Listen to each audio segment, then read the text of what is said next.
Hello SOE 110 and 112 students. I'm combining this video for both of you.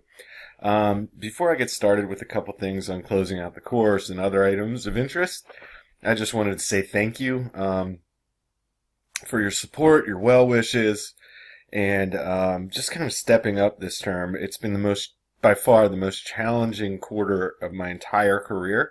And, we don't have to go into all the issues or reasons why, but I really, really wanted to thank you for stepping up, taking control of your own education, and owning it. I appreciate that. So first, what's left here? What assignments are left for 110 and 112? Let's start with 110. As far as I can tell, the week 10 discussion, the timeline project, and the final exam are all that are left. Make sure you get those in. The timeline and final exam are worth a lot of points, so you want to make sure you take advantage of that. Then moving on for 112, you have a week 10 reflection and the final project are due. And I want to make this really, really clear because this is big. I think it's a big opportunity to take advantage of.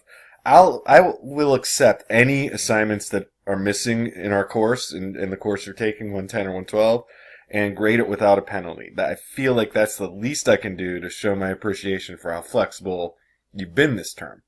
I want you to succeed, and I want you to have a chance to, to submit that work and earn the grade that you desire. So get that into me. The only thing that I can accept are discussion board posts because they have to be done real time in order to really have impact. So everything but the discussion boards, get it in. Okay. All right. Now, what else? What else am I here to talk to you today about? So, remember I pushed on our Zoom discussion last time that I highly suggest that you pursue the licensure route at Kendall College. And for the reasons there are more pay, more career options, that is, and secure benefits.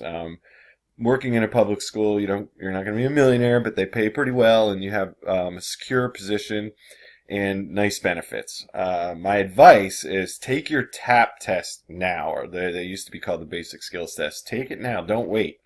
If you're unsuccessful, then we know what area you need to focus on for next time. So that just gives us more time. If you take it now, sooner rather than later, that gives us more time to prepare and individualize a plan for you. So what I mean is, so there are math, writing, and reading sections on this test. Let's say you've passed reading and writing but fail math. Then we know that math is where we need to spend our time. Because once you pass the reading and writing portion, or whatever portion you pass, you don't have to retake that. You only have to retake the one that you were not successful with. So I think that's a big deal to take it now and not wait. I know it's expensive, but I would look into that. And then there's been a lot of talk also about substituting ACT scores for the TAP test results. This is not my area of expertise, so that's why I put Mindy Fiala here. Professor Fiala is an expert in that area, so I would encourage you to reach out to her through email.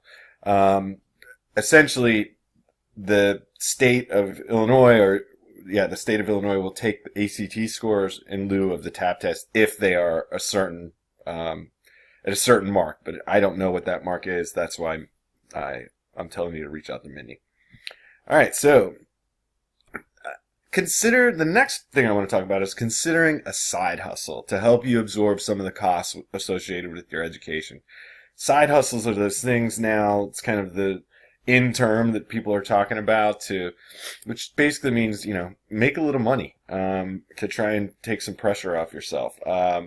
If you Google the words online language tutor, several opportunities are going to pop up to teach, and basically what it is you use your computer to teach children or adults English via your computer.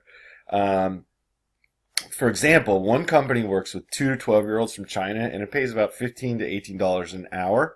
But you need to inquire about the time commitment because Shanghai, if it's 12 p.m. here, it is 12 a.m.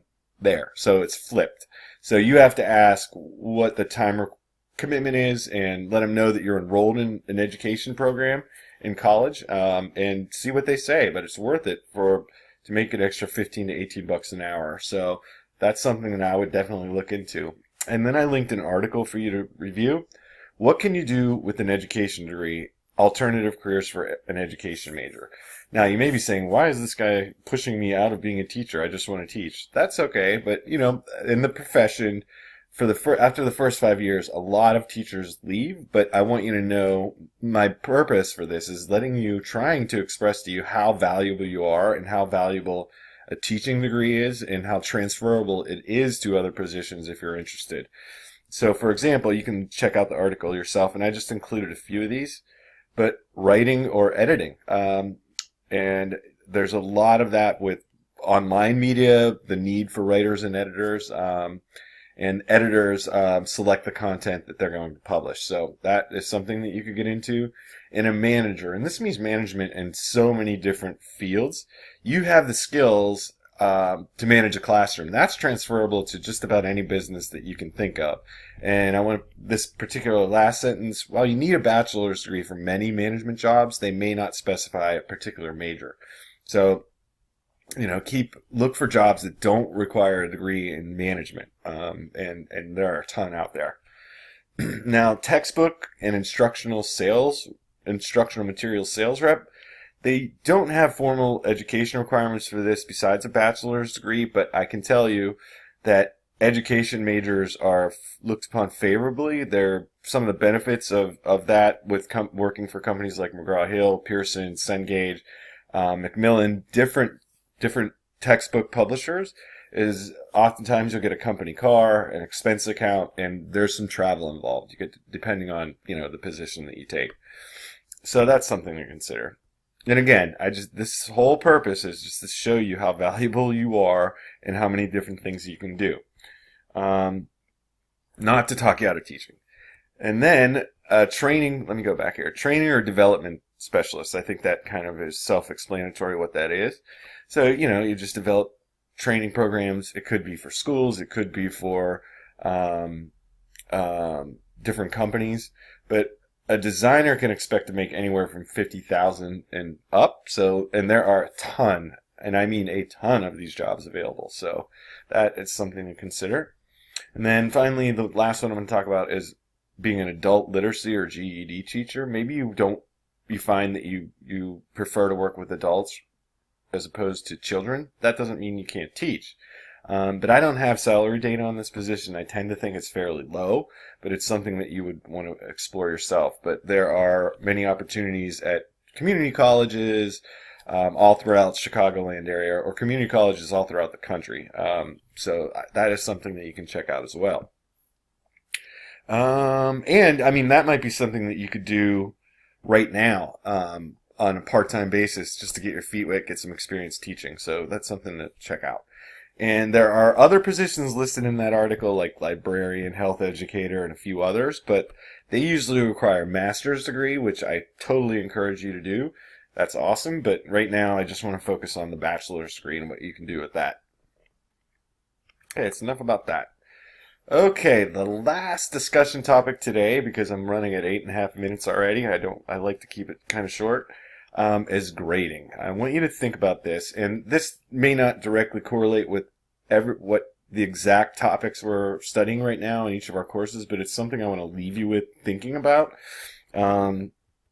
Grading. Okay, I want you to ask these questions of yourself when you're thinking of developing your grading philosophy. Yes, you need a grading philosophy, just like you need a teaching philosophy. You'll probably most likely be asked about what's your philosophy towards grading. So you want to think about that answer, and here are some questions that can hopefully prompt you to start going that direction. So how much grading weight are you devoting to writing quality versus content? In other words, are you teaching writing or are you teaching content? Sure, there are specific blocks of time where you'll teach writing, but what about in science? And let's say your students write an essay. Do you grade them on their writing quality, like grammar, usage, spelling, punctuation, that sort of thing? Or do you grade strictly on content? And I think that the logical answer would be somewhere in between, but what does that mean? I mean, I'm not totally sold on the idea that, say, you make a 10-point essay assignment, you assign 2 points to grammar or writing quality, grammar usage, all that sort of thing. I'm not sure that's totally fair, if that makes sense.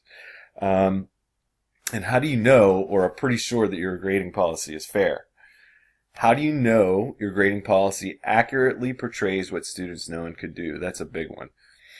What is your take on mastery versus getting it right the first time? In other words, are you going to allow students to redo assignments, and how is that going to look? How are you going to manage that? And is that something that you're interested in? You guys know me, I like the mastery idea. I don't care if it's the first time that you get it, the second time, as long as you understand and kind of, quote, get it. How many assessments do you need to give to be fairly sure what students know and can do? I have some ideas about that I'm going to discuss right now. But that's something you need to think about. Potential solutions to those common questions there. I would say use a rubric for every assignment. I had a principal once who required that, and I fought it vehemently, but I kind of eventually came around. I don't use a lot of rubrics. I don't use rubrics in our classes for every assignment for various reasons. It's just a philosophical view, which I could discuss, but it's not necessary for this format. Assure your assessments are varied, meaning give students multiple chances to be evaluated in multiple ways. All the time, you're varying things up, changing things up. And kind of to go along with that, this one here, change your approach. Don't do the same thing every time. Make sure that it's different. In other words, don't read the story, answer questions, and grade it every single time you read a story. That is pretty boring, and students will most likely stop putting forth the effort that you want them to achieve at a high level. And my advice is to have at least one major assignment on a weekly basis that you provide extensive feedback to students on, what you did great and what you need to work on next time. But again, it goes back to that, what weight are you going to put on writing quality versus content? I'm a content guy. That's where I put my weight. Okay, so allow self and peer assessments. Allow students to grade themselves, and maybe not, they'll need to practice this, and peer assessments, they'll need to practice those two things, but I think they're valuable exercises that develop critical thinking skills. And finally, get rid of the bell curve. The bell curve is dead.